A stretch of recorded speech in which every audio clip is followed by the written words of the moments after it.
আসিফ নজরুলকে র এজেন্ট বলায় অবশেষে ক্ষোভ ঝাড়লেন যুব ও ক্রীড়া উপদেষ্টা আসিফ মাহমুদ। সম্প্রতি সামাজিক যোগাযোগ মাধ্যমে প্রচারিত একটি ভিডিওতে আইন উপদেষ্টা আসিফ নজরুলকে ভারতীয় গোয়েন্দা সংস্থা র এজেন্ট হিসেবে উপস্থাপন করা হয়। এই বিষয়টি নিয়ে ক্ষোভ জানাতে যুব ও ক্রীড়া উপদেষ্টা তার ফেসবুকে একটি স্ট্যাটাস দেন। যাকে র এজেন্ট বলছেন 2019 সাল থেকে আগ্রাসন বিরোধী লড়াইয়ে সুশীল সমাজ কিংবা শিক্ষকদের মধ্যে তাকেই সবচেয়ে বেশি পাশে পেয়েছি আমরা।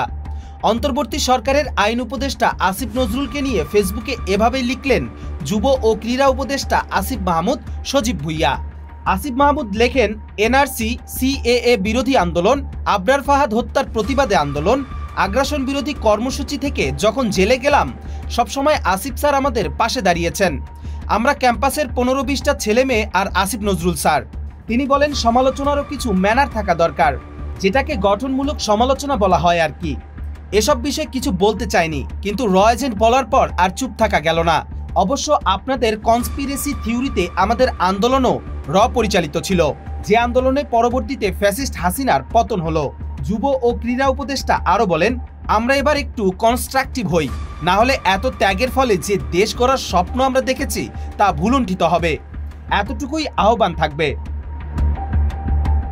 আসিফ মাহমুদের এই বক্তব্য সামাজিক যোগাযোগ মাধ্যমে বেশ সাড়া ফেলেছে।